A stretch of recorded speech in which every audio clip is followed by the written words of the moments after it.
But these are the basic tapping points now, and so for this video I just want you to see the points. I'll talk through how the sequence works so you get a general idea, and then if you'd like any specific things to focus on, then there'll be other recorded clips on my website.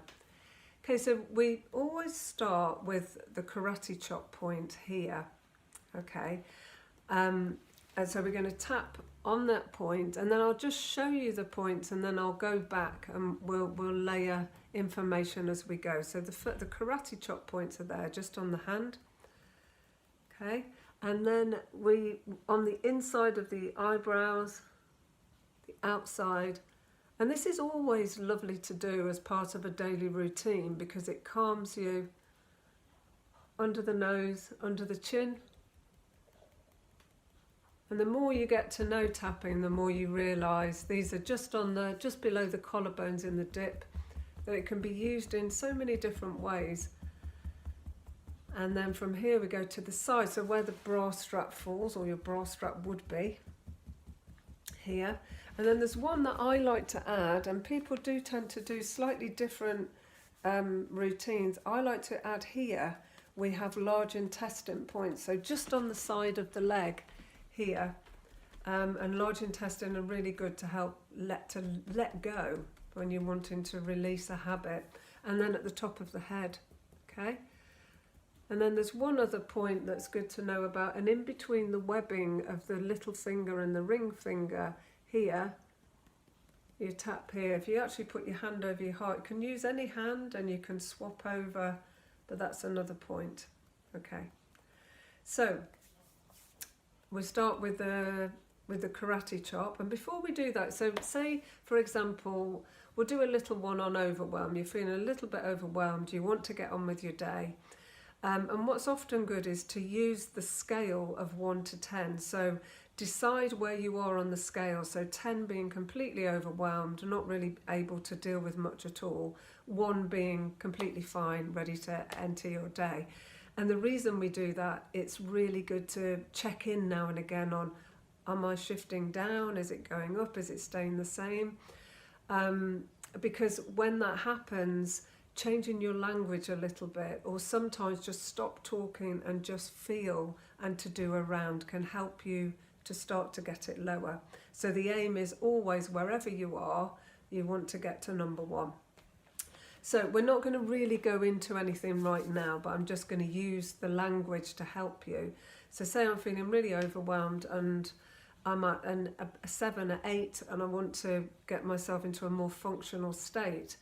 If I start here on this point, this is called the psychological reversal.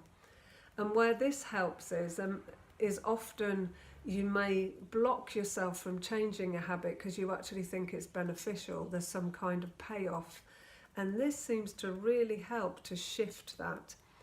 So say, for example, you were working on a fear of spiders, and yet something in you is saying, actually, it's good to be afraid of spiders because they can be dangerous, they could hurt me. Then this actually, it allows you to get through that and to move on. So anyway, back to overwhelm. So I might say, so even though I'm feeling really overwhelmed today and I've got lots to do, I love and accept myself. So that's a standard phrase, I love and accept myself. And I like to swap that. We usually do this 3 times, and I like to add other things, like even though I'm really feeling really overwhelmed, I'm open to change and I deserve to feel peaceful. Even though I'm feeling really overwhelmed, I'm ready to start my day and be productive. Okay, so you've made your statement, and then we come to the points here and here. And as we go down that, we just state exactly how we feel. So I am feeling overwhelmed. There's so much to do today. I've got this mountain of things and I don't feel I'm going to get through it. And you just talk about where it is you're at the time. Tap on the legs here and then on the top of the head. So we keep doing that. So you're saying exactly the way it is. I'm not trying to think positive. I'm feeling so overwhelmed. I've got so much to do. I'm most probably going to get to the end of the day and I've not done it, and then I won't sleep well and I'm panicking. So whatever is in your mind, you do a few rounds, and after a while you take a break and you just feel. Notice how you feel. So for the purpose of this, I'm going to say I'm now noticing I'm more towards a 5 or a 4, so it started to come down. So I go back. So even though I feel really overwhelmed, I love and accept myself. Even though I'm still feeling overwhelmed, I'm open to change.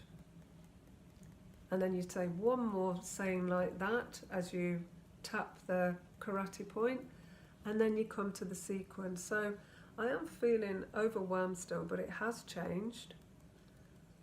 I'm feeling a little bit calmer, but I do still feel I may not get through everything I need to, and that stresses me. But if I make it in bite-sized chunks, I'll probably be okay. So what I'm doing now is I'm acknowledging that there's been a change. So I'm stating I still have this overwhelm, I still have this problem, but things have changed. And what does happen is you often think of solutions yourself as you're carrying on talking. So I carry on like that and I keep acknowledging, and I might do 3 or 4 rounds of this and then stop and take a break. Okay? We keep going like that until we're at a 1. Okay? Or you know, sometimes you feel fine to leave it at 2, but you want to get it far down.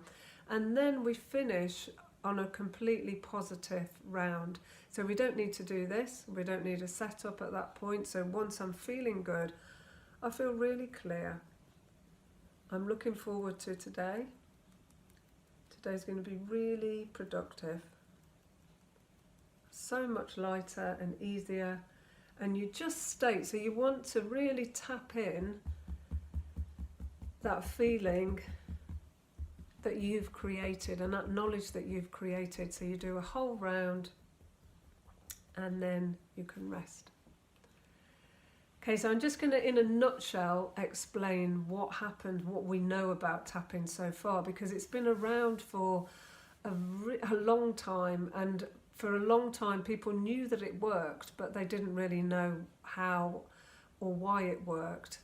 And it was working for people with post-traumatic stress, for phobias, different fears, for changing habits. And the recent scientific studies show that our amygdala, which is the almond-shaped part of the brain that sets off the stress response, and again, this is really in a nutshell, but it sets off the fire alarm. It's like the fire alarm in the brain. And what they've shown is when we use tapping, whenever you tap, and specifically on these points, because they relate to a different energy pathway in the body, and each energy pathway relates to a different organ, and each organ relates to a different emotion. And so everything's linked, and when you tap on these points, you're reducing the amount of activity in the amygdala. So the stress response gets lowered. So as you're thinking about something that stresses you or upsets you, you are also tapping and you're changing the physiology in the body. So that's what they know so far. All I say is just try it. You can't really get this wrong. Just notice your emotions. If you're feeling a little bit overwhelmed and you need help, please contact a practitioner to work with a practitioner. But really, it's at your fingertips. It's user-friendly. Okay, thanks for listening. Bye-bye. Have a lovely day.